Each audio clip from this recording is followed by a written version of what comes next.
बच्चों लोग, तो हम लोग पॉलीमर चैप्टर स्टार्ट किए हुए थे, उसको कवर कर रहे हैं। तो जो फंडामेंटल्स होता है, मोनोमर से पॉलीमर कैसे बनता है, आपका रिपीटिंग पैटर्न कैसा होता है, मोनोमर का अलग अलग केसेस लेके हम लोग सॉल्व कर चुके हैं सारा चीज़।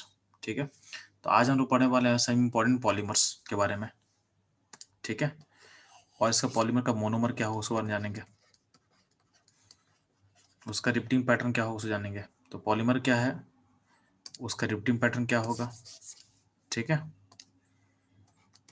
रिपीटिंग पैटर्न क्या होगा, उसका मोनोमर क्या होगा, और उसका यूजेस क्या होगा, तो ये सारा सीखेंगे।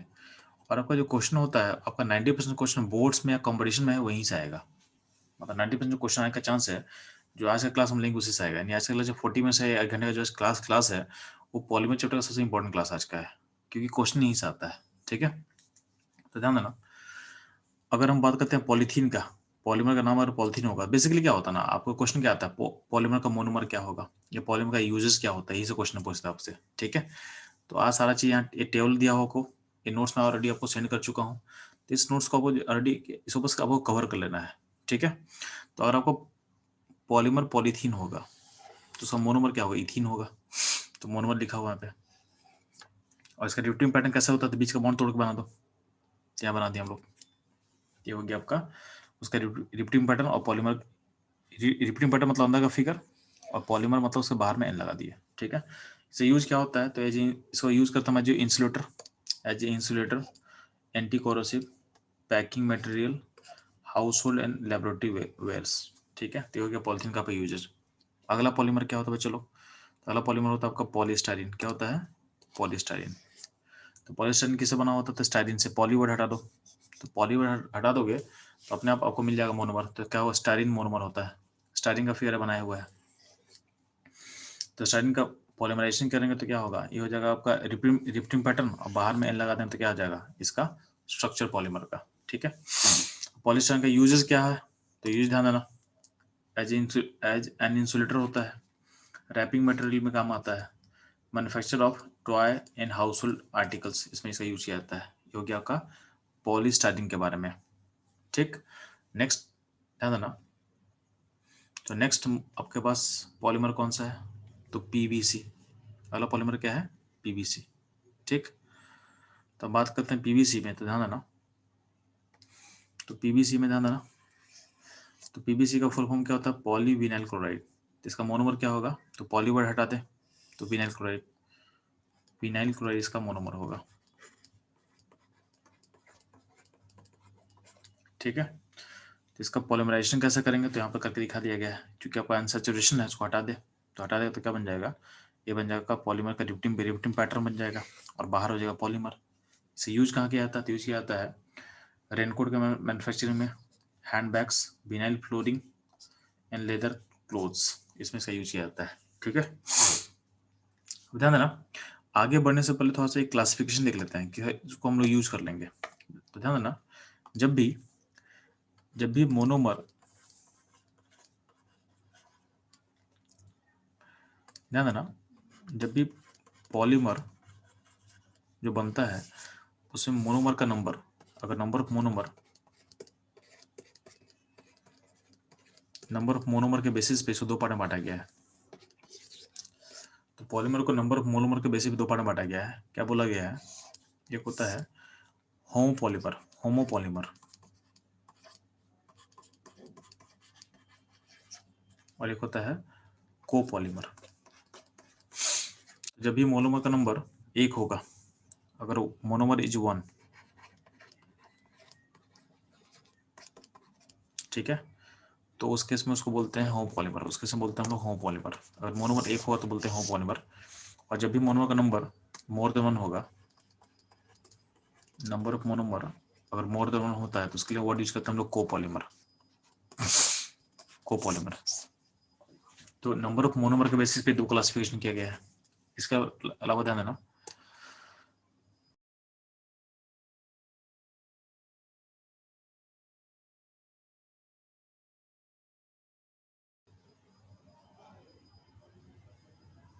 ठीक है। तो बीच में बच्चों का नेटवर्क डिस्कनेक्ट हो गया था।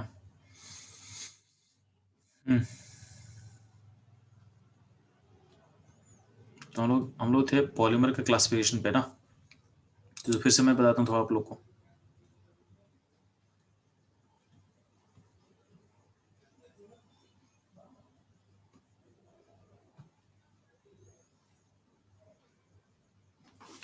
ध्यान में चलो, आपका जो पॉलीमर है, पॉलीमर का जो क्लासिफिकेशन है, तो उसको थोड़ा देख लेते हैं हम लोग। क्लासिफिकेशन का जो बेसिस है, तो on the basis of number of monomer, इसे दो पार्ट में बांटा जाता है। नंबर ऑफ मोनोमर इसे दो पार्ट में बांटा गया है। कुछ पॉलीमर को बोला गया है क्या, कोपॉलीमर, और कुछ को बोला गया है होमोपॉलीमर। तो जब आपका नंबर ऑफ मोनोमर एक होता है, जब आपका नंबर ऑफ मोनोमर एक होगा तो उसको बोलते हैं होमोपॉलीमर। जब आपका नंबर ऑफ मोनोमर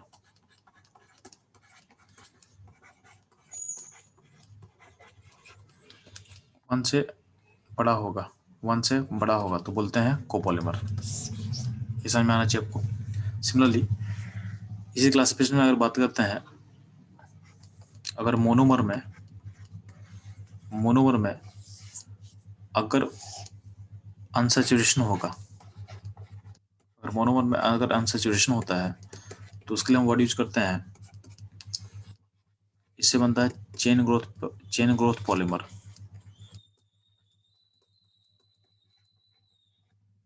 या इसको बोलते हैं एडिशन पॉलीमर।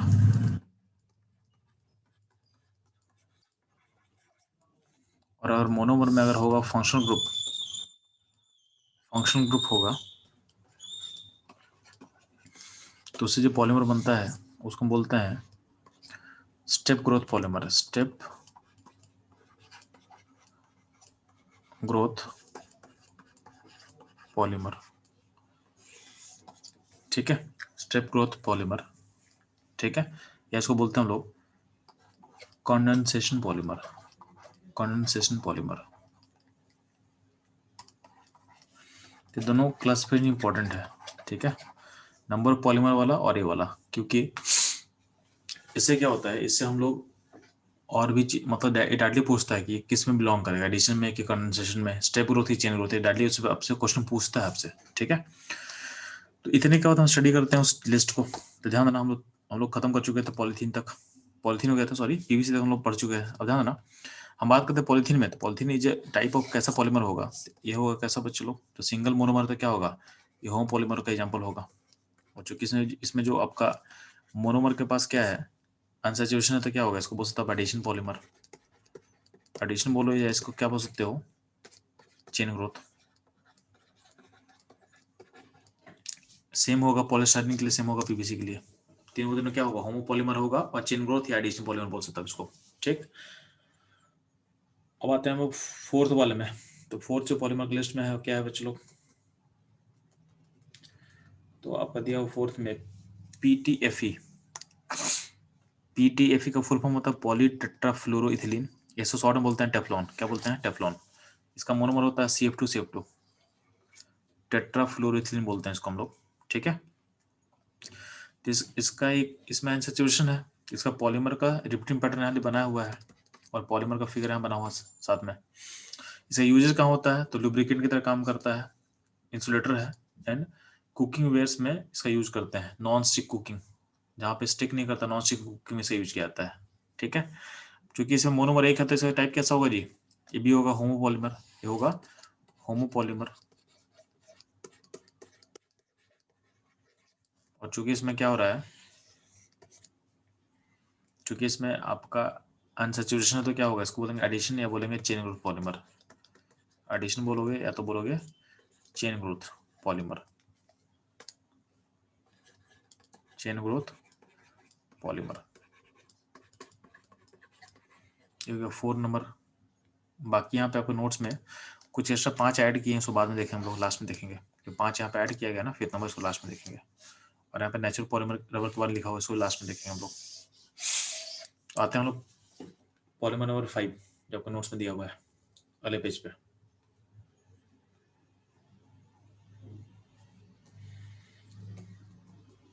क्या है ना, तो अगला पॉलीमर है PMMA। क्या दिया हुआ है? PMMA। इसका फुल फॉर्म क्या होता है? तो पॉलीमिथाइल मिथा अक्रलेट, या शॉर्ट में इसको बोलते हैं प्लेक्सीग्लास। इसका मोनोमर क्या क्या का नाम क्या होगा? तो पॉली हटा दो, पॉली हटा दो, तो मिथाइल मिथा अक्रलेट ये होता है इसका मोनोमर। इसके मोनोमर से पॉलीमर बना दिया गया है। इसका यूज क्या होता है? तो substitute of glass and making decorative material, यानी ग्लास के बदले इसका यूज कर सकते हो आप। ठीक है, ये ध्यान देना, इसका यूजेस समझ में आ गया आपको। अब इसका इसमें इसको कैसा पॉलीमर बोलेंगे? तो चूंकि मोनोमर एक ही है तो इसको बोलते हैं होमोपॉलीमर। ठीक है, और चूंकि अनसैचुरेशन है तो क्या बोलोगे? चूंकि मोनोमर में अनसैचुरेशन है तो क्या बोलोगे आप? एडिशन पॉलीमर, या बोलोगे चेन ग्रोथ। एडिशन और चेन ग्रोथ बोल सकते हो। ठीक है, जो 6 नंबर है पॉलीमर, उसका नाम क्या है? Polyacrylonitrile. इसका मोनोमर क्या का नाम क्या होगा? Acrylonitrile. CH3 CH2 double bond CH CN। इसका पॉलीमराइजेशन करके आप यहाँ देख सकते हो। ठीक, अब इसी पॉली अक्राइल नाइट्राइल का एक और नाम होता है ओरलोन। क्या बोलते हैं? ओरलोन। ठीक है, या तो PN, पैन का मतलब पॉली अक्राइल नाइट्राइल, और उसको हम बोलते हैं शॉर्ट में बोलते हैं इसका एक और नाम होता है ओरलोन। आपको याद होना चाहिए। ठीक है, इसे यूज कहाँ करते हैं? तो सिंथेटिक फाइबर बनाने में, सिंथेटिक वूल। ठीक है, इसका भी टाइप क्या होगा? चूंकि मोनोमर सिंगल है तो क्या होगा? ये होमोपॉलीमर होगा। क्या होगा? ये होगा होमोपॉलीमर। ठीक, और चूंकि अनसैचुरेशन है मोनोमर में तो क्या होगा? ये एडिशन पॉलीमर होगा। एडिशन और चेन ग्रोथ, एडिशन या फिर चेन ग्रोथ।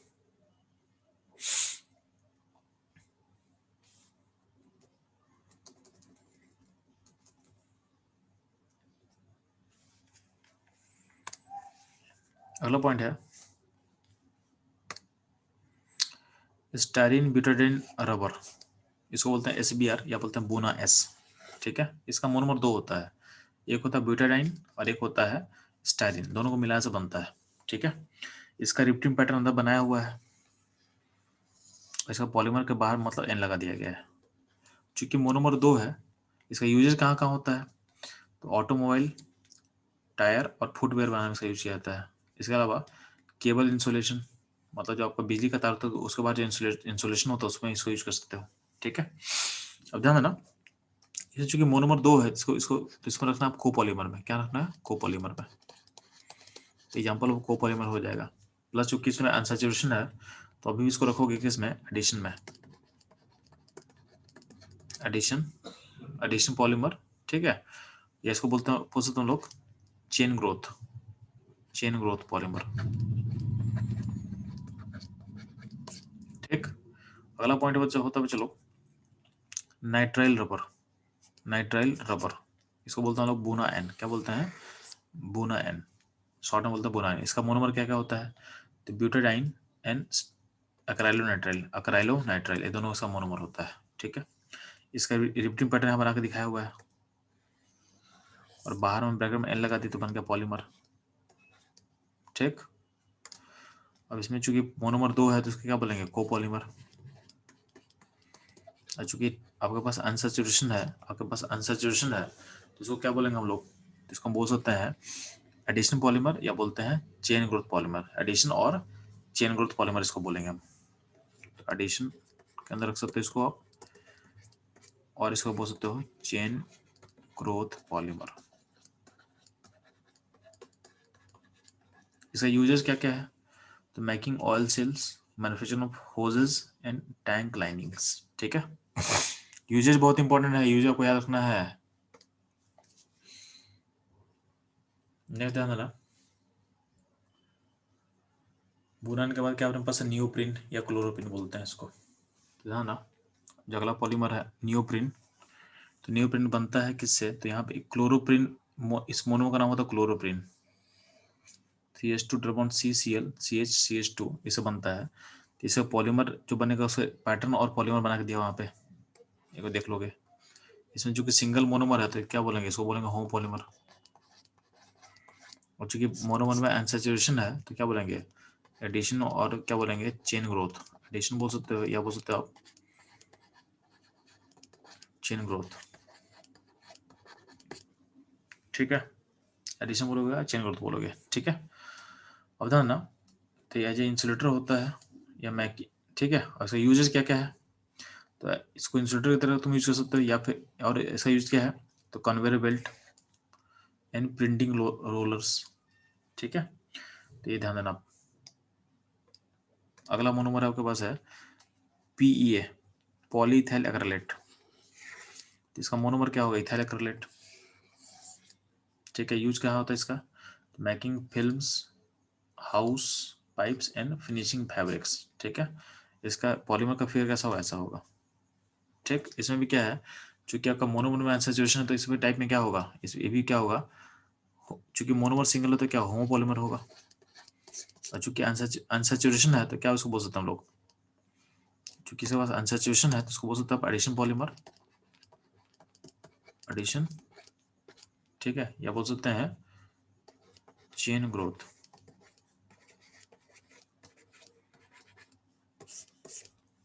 हम बोल सकते हैं चेन ग्रोथ पॉलीमर। ठीक, नेक्स्ट ध्यान देना, अगला अगला पॉलीमर है टेरिलिन या डेक्रोन। अगला पॉलीमर है टेरिलिन या डेक्रोन। ठीक है, अब ध्यान, टेरिलिन या डेक्रोन का मोनोमर क्या होता है, तो एक होता है टेरिपैथिक एसिड, यानी बेंजीन के दोनों 1,4 पॉइंट पे एसिड लगा हुआ है, इसको बोलते हैं टेरिपैथिक एसिड। और क्या होता है, इथिलीन ग्लाइकोल, CH2OH CH2OH, नहीं CH2 इथिन के साइड में, दोनों साइड में OH लगा हुआ है, तो इसको बोलते हैं इथिलीन ग्लाइकोल, या बोलते हैं 1,2 इथेन डायोल, यानी इथेन 1,2 डायोल बोल सकते हो आप। इसमें ऑलरेडी हम बना के दिखा चुके हैं लास्ट क्लास में कि इसको कैसे जोड़ना होता है। तो इसका रिपीटिंग पैटर्न है, इसका पॉलीमर है बना के दिखाया हुआ है। चूंकि यहाँ पे जो मोनोमर है उसमें 2 मोनोमर है, तो इसका टाइप क्या होगा, टाइप हो जाएगा कोपॉलीमर है। और चूंकि इसमें क्या है, इसमें अगर फंक्शन ग्रुप है तो फंक्शन ग्रुप के कारण क्या बोलते हैं लोग, कंडेंसेशन पॉलीमर होगा, कंडेंसेशन पॉलीमर होगा। और इसको क्या बोल सकते हैं आप, इसको बोल सकते हैं कंडेंसेशन हो गया, और इसको बोलते हैं स्टेप ग्रोथ। क्या बोलते हैं, step growth polymer. Step condensation मतलब क्या बनेगा, स्टेप ग्रोथ पॉलीमर बनेगा।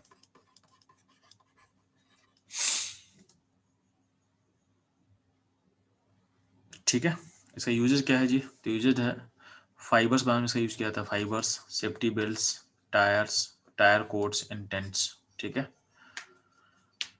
बाकी glass reinforcing material in safety of helmets. ठीक है, तो ये सब इसमें यूजेज होता है इसका, ध्यान देना। इसमें देखो कहीं ना कहीं इरेशन अल्कोहल, इसमें अल्कोहल और एसिड रिएक्ट कर रहा है, तो अल्कोहल और एसिड रिएक्ट करेगा तो क्या बनता है, ईस्टर बनता है, ईस्टर। तो समटाइम जो डेक्रोन है उसको हम बोलते हैं पॉलिस्टर। क्यों, क्योंकि इसमें ईस्टर जो मॉलिक्यूल होगा, ईस्टर जो फॉर्मेशन है वही रिपीट कर रहा है, यानी पॉलिस्टर से इसको बोल सकता आप। ठीक है, अगला मॉलिक्यूल, अगला जो पॉलीमर पास है ग्लैप्टल। तो ग्लैप्टल का मोनोमर ध्यान देना, तो ग्लैप्टल का मोनोमर होता है पैथिलिक एसिड।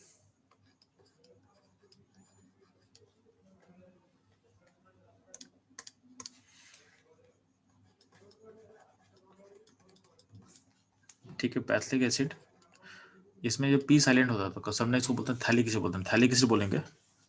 पी साइलेंट कर दो तो क्या हो जाएगा, थैलिक एसिड। ठीक है, और इथिलीन ग्लाइकोल, इसमें फिर से पॉलीमर बन गया अपने पास। ठीक है, इसको क्या बोलेंगे, कोपॉलीमर बोल सकते हैं, और क्या बोलेंगे, कंडेंसेशन पॉलीमर होगा, एंड क्या होगा, स्टेप ग्रोथ पॉलीमर होगा, स्टेप ग्रोथ पॉलीमर होगा। यूज कहाँ होता है, as a binding material in the preparation of mixed plastic and paints. ये जेईई में आया हुआ क्वेश्चन है यूजेस पे। ठीक है, तो यूजेस पे फोकस करना आपको। नेक्स्ट मूव करता है नायलॉन 6। नायलॉन 6 का मोनोमर होता है कैप्रोलैक्टम, कैप्रोलैक्टम। अब ध्यान देना, इसका फॉर्मेशन इंपॉर्टेंट अपने लिए। तो नायलॉन 6 तो नायलॉन 6 का मोनोमर क्या होता है? चलो कैप्रोलैक्टम। कैप्रोलैक्टम ड्रॉ कैसे करोगे आप? बहुत सिंपल है।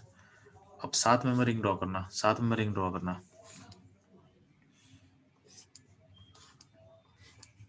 ये हो गया आपका 7 मेंबर रिंग। ठीक, यहाँ डबल बॉन्ड है और यहाँ पे लगा देना NH, यहाँ पे NH और यहाँ डबल बॉन्ड हो। ये बन गया आपका कैप्रोलैक्टम। अब होता क्या है, इसमें बहुत इंपॉर्टेंट चीज ध्यान रखना, इससे पॉलीमर कैसे बनता था। इसमें पहले स्टेप में क्या करते हैं, इस बॉन्ड को ब्रेक करते हैं हम लोग, इस बॉन्ड को ब्रेक करते हैं। यानी फर्स्ट स्टेप में क्या करता है, इसका हार्डलेसिस करते हैं, यानी इसे स्पेशल शू डालेंगे तो बॉन्ड ऐसे टूटेगा, बॉन्ड टूटेगा तो सी, और यहाँ पे सी है कार्बन, यहाँ पे है और यहाँ पे N है, तो N पे आएगा नेगेटिव, N पे आएगा नेगेटिव और C पे आएगा पॉजिटिव। तो वाटर और वाटर टूटेगा तो वाटर टूटेगा H प्लस OH माइनस में, तो नेगेटिव ऐड होगा कहाँ पे, पॉजिटिव पे, और H ऐड होगा NH पे। यानी यहाँ बनेगा क्या, तो बनेगा ऐसा कुछ, बनेगा ऐसा कुछ। ठीक है, CH2 का यहाँ पे क्या होगा, हॉल क्या होगा 5 होगा, यहाँ पे क्या होगा NH2 होगा। तो ये हो गया पहला स्टेप में क्या होता है, हाइड्रोलाइसिस होता है। तो फर्स्ट में हाइड्रोलाइसिस हुआ और क्या हुआ, आपका जो NH का बॉन्ड टूटा तो ऐसा बन गया। अब क्या है, यहाँ पे देखोगे आपके पास एक ऐसा मॉलिक्यूल बन चुका है जिसके पास दो अलग अलग ग्रुप है जो कि कंडेंस कर सकता है, जो कि कंडेंस कर सकता है, ए ग्रुप और ए ग्रुप कंडेंस कर सकता है। तो इसमें अब स्टार्ट होता है पॉलीमराइजेशन प्रोसेस। तो ये बन गया, तो अल्टीमेटली कैपिटल एटम से ये मॉलिक्यूल प्रोड्यूस हो रहा है। अब यहाँ से स्टार्ट होगा पॉलीमराइजेशन प्रोसेस। तो स्टार्ट जब पॉलीमराइजेशन होगा तो ध्यान देना इसको कैसा दिखाओगे, तो सिंगल मोनोमर से पॉलीमर बनने वाला है, तो CO यहाँ से OH हटा दिए और CH2 होल 5 NH से H हटा देंगे, ये बन जाएगा पॉलीमर, ये बन जाएगा आपका पॉलीमर। तो ध्यान देना इसमें दो बात इंपॉर्टेंट है कि नायलॉन 6 क्यों बोलते हैं। तो 6 क्यों बोला गया, क्योंकि मोनोमर सिंगल है, उसमें 6 कार्बन है, तो 6 रिप्रेजेंट करता है number of carbon in monomer, number of carbon in monomer. तो सिंगल मोनोमर है, उसमें नंबर ऑफ कार्बन कितना है, तो नंबर ऑफ कार्बन के पास 6 है, तो उसके लिए नंबर ऑफ कार्बन को 6 से रिप्रेजेंट करना। ठीक है, number of carbon in monomer. एक और चीज ध्यान देना, इसमें जेएमए ने क्वेश्चन पूछा हुआ था, जेएमए ने क्वेश्चन पूछा हुआ था कि किसके पॉलीमर में पहला स्टेप हाइड्रोलाइसिस होता है। इस जो नायलॉन 6 है, तो इसके पॉलीमर में फर्स्ट स्टेप हाइड्रोलाइसिस होता है, फर्स्ट स्टेप इज हाइड्रोलाइसिस। तो ये हमने पूछा क्वेश्चन है कि किस पॉलीमर में पहला स्टेप में हाइड्रोलाइसिस होगा, तो बोलोगे आप नायलॉन 6। नायलॉन 6 में फर्स्ट स्टेप में क्या होता है, हाइड्रोलाइसिस होगा। क्यों, क्योंकि मोनोमर को इसका अल्टीमेटली मोनोमर क्या है, ये वाला मोनोमर है। कैपिटल एटम तो ठीक है, लेकिन इसके बाद अल्टीमेटली रिएक्ट करके कौन बना, तो यहाँ से भी यहाँ पहुंच रहे हो तो ये पहुंचना जरूरी है। जब ये पहुंचोगे नहीं तो आपका पॉलीमर बनेगा ही नहीं। ठीक है, तो देखो क्वेश्चन जे में कैसा आता है आपको बताते चल रहा हूँ, तो आपको ध्यान देना इस तरीके से आपको। ठीक है, तो हम लोग नायलॉन 6 समझ में आ गया हमको। अगला पॉलीमर आपके पास है नायलॉन 6 क्या है, नायलॉन 6। अच्छा, नायलॉन 6 का यूजेस क्या है जी, वो देख लेते हैं हम लोग थोड़ा सा। यूजेस क्या है, तो in making fibres, plastic, tyre quotes and tropes, ये ध्यान देना।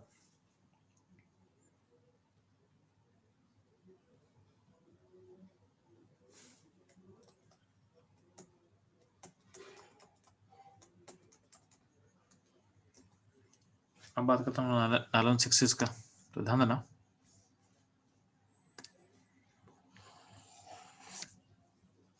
जब बात करता हूँ नायलॉन 6 का, तो ध्यान दोगे इसका मोनोमर क्या होता है, एक होता है एडीपिक एसिड, एडीपिक एसिड, और एक होता है हेक्सामेथिलीन डायमीन, हेक्सामेथिलीन डायमीन। ठीक है, तो इसका दो मोनोमर लिखा हुआ है, उसे पॉलीमर बना के दिया हुआ है। तो आप ऑलरेडी इसका पॉलीमर बनाना सीख चुके हो, तो बनाना सीख चुके हैं हम लोग। तो इसको क्या करेंगे, दोनों को जोड़ के अमाइड लिंकेज होगा और इससे समय इसका रिपीटिंग पैटर्न होगा और बाहर में एन लगा देंगे तो क्या बनेगा, पॉलीमर बन जाएगा। अब ध्यान देना इसमें कितना मोनोमर है, तो 2 है, तो इसको बोलेंगे क्या, कोपॉलीमर बोलेंगे। इसको बोलेंगे कंडेंसेशन बोलेंगे, या तो बोलेंगे स्टेप ग्रोथ। क्या बोलेंगे, स्टेप ग्रोथ पॉलीमर। ठीक है, इसमें जो 6 लगा हुआ है, 6 लगा हुआ, उसका मतलब क्या है, इसका मतलब है कि इसमें 2 मोनोमर है, एक एडिपिक एसिड, एक है हेक्सामेथिलेनामिन, और दोनों में नंबर ऑफ कार्बन क्या है, 6 है। तो 6 जो रिप्रेजेंट करता है वो number of carbon in monomer को रिप्रेजेंट करता है, ये ध्यान देना आप। ठीक। सिमिलरली अगर इससे पहले नाइलॉन 6 हम पढ़े थे, तो नाइलॉन 6 में भी क्या है,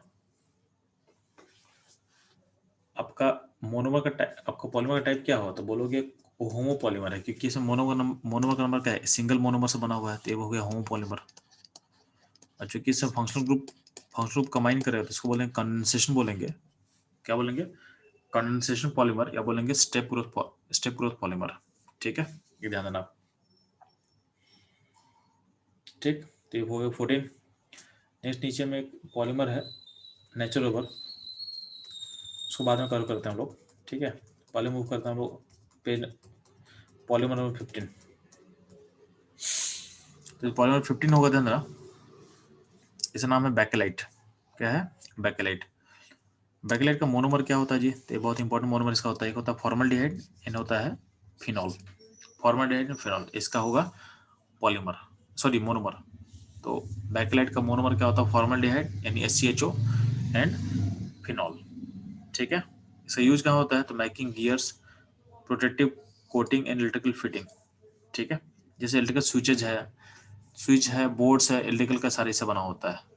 इसका एक खास बात होता है कि इसको आप मेल्ट नहीं कर सकते हो, बैकलाइट को मेल्ट नहीं कर सकते हो, बैकलाइट का बॉन्डिंग बहुत स्ट्रांग होता है, मेल्ट नहीं होगा। ठीक है, ये ध्यान देना आप। ये हो गया बैकलाइट।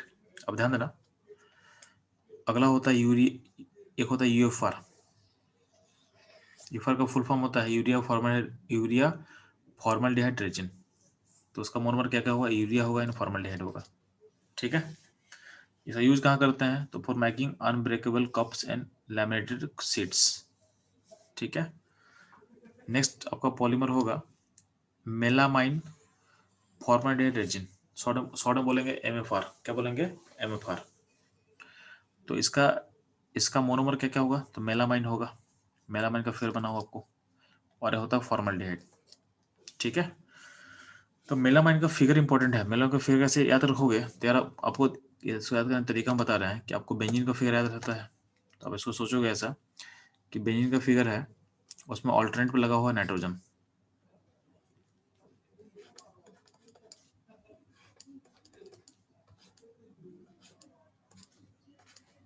तो ऑल्टरनेट पोजीशन में लगा नाइट्रोजन।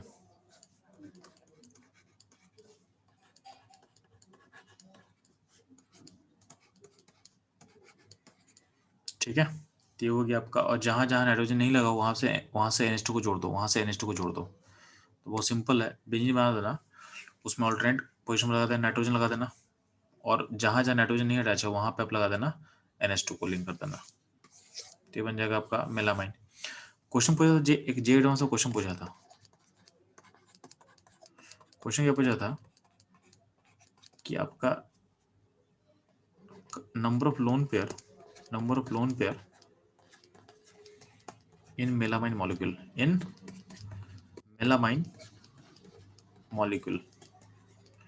यार जितना नाइट्रोजन होगा उतना लोन पेयर होगा, सिंपल सा बात है ना, नाइट्रोजन का में एक लोन पेयर रहता है, तो यहाँ पे एक, यहाँ पे एक,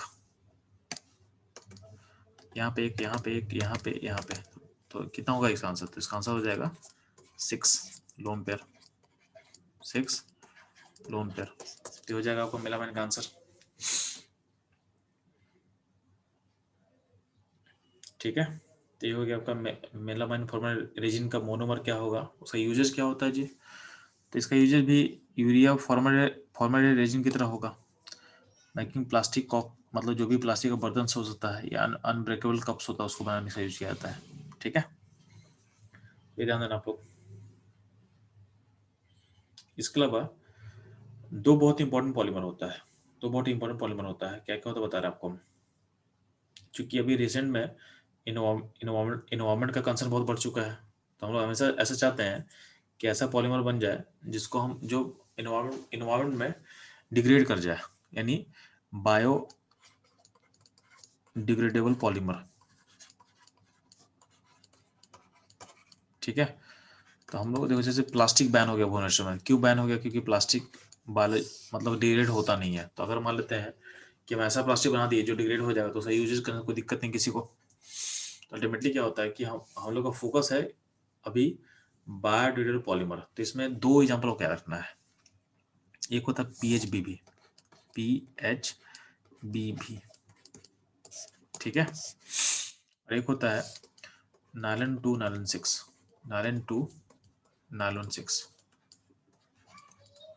दो ऐसा पॉलीमर होता है जो कि बायोलॉजिकल में डिग्रेड कर जाएगा।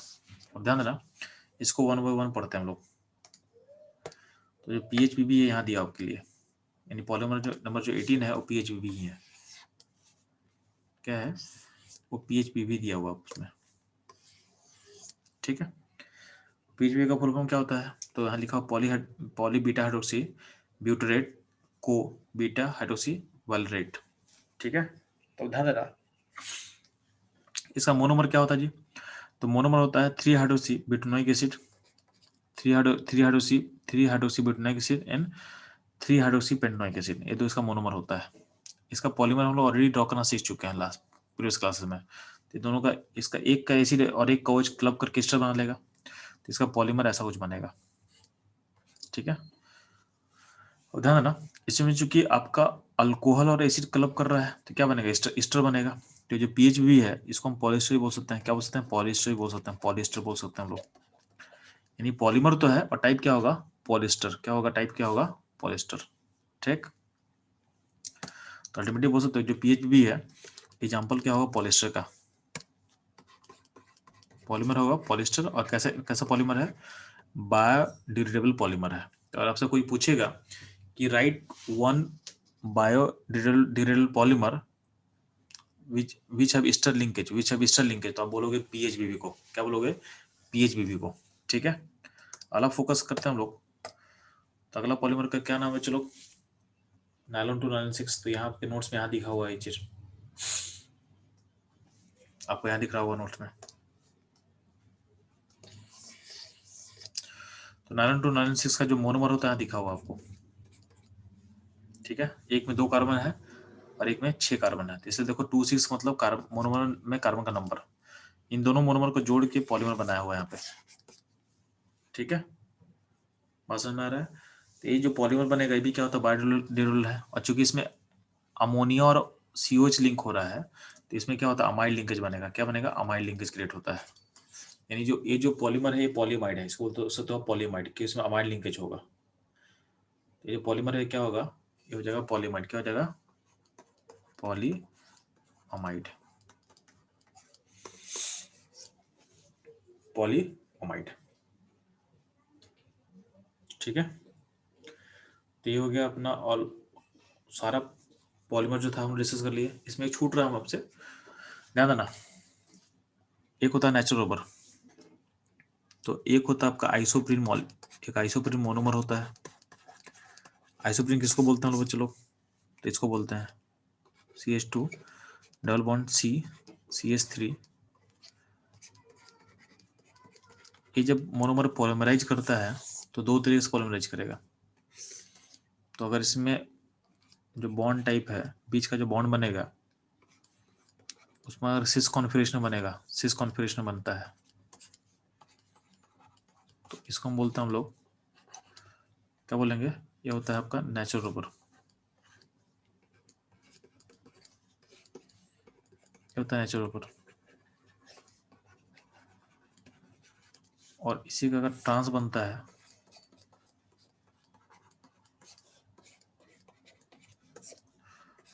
तो इसको बोलते हैं लोग गूटा पर्चा। इसमें बॉन्ड होता है ट्रांस कॉन्फिगरेशन में, ठीक है। तो इसको बोलते हैं लोग गूटा पर्चा। बाकी इसका प्रॉपर्टी अलग होता है वो बता चुके आपको ऑलरेडी। गूटा पर्चा बनता है उसका पैकिंग एफिशिएंसी हाई होता है। तो पैकिंग एफिशिएंसी इसमें पुअर होगा। पैकिंग एफिशिएंसी क्या होता है, पुअर। और इसका पैकिंग एफिशिएंसी क्या होगा, हाई होता है। Is very good. ये क्या होता है, ये होता है अमॉर्फस। नेचुरल क्या होता है, अमॉर्फस। और जो गूटा पर्चा होता है ये क्या होता है, ये होता है क्रिस्टलाइन। ये होता है आपका क्रिस्टलाइन। इसमें इलास्टिक बिहेव शो करता है। इलास्टिक मतलब यार, मतलब इसको आप तुम स्ट्रेच कर सकते हो, इलास्टिक से बेटर वर्ड रहेगा, स्ट्रेचेबल होता है, स्ट्रेच कर सकते हो, स्ट्रेचेबल होता है और उतना स्ट्रेचेबल नहीं होता है। तो ये बेसिकली इसको बोल सकते हैं नॉन स्ट्रेचेबल, इसको आप स्ट्रेच नहीं कर पाओगे, नॉन स्ट्रेचेबल। ठीक है, इसका मेल्टिंग पॉइंट लो होता है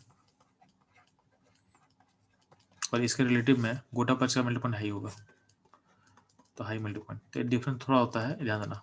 गोटा पर्च आपके एनसीईआरटी में नहीं दिया हुआ है, गोटा पर्च आपके एनसीईआरटी में नहीं है, बट कभी कभी एग्जाम में आ सकता है, तो इसलिए आपको याद होना चाहिए। ठीक है, ये नोट्स में भी आपको ऐड किया हुआ है, आपका कहाँ पे, तो मैं दिखा दे रहा हूँ आपको नोट्स में कहाँ ऐड है। तो नोट्स में ध्यान देना, आपका नेचुरल वर्ब यहाँ पे देखो टॉप में डाला हुआ नेचुरल वर्ब के बारे में, गोटा पर्च के बारे में नहीं दिया हुआ है, बट नेचुरल वर्ब हम ऐड कर दिए यहाँ पे नोट्स में। ठीक है, तो ये रहेगा आपका सारा पॉलीमर्स, उसका मोनोमर, उसका यूजेस। ठीक है, तो इतना आपको याद कर लेना है।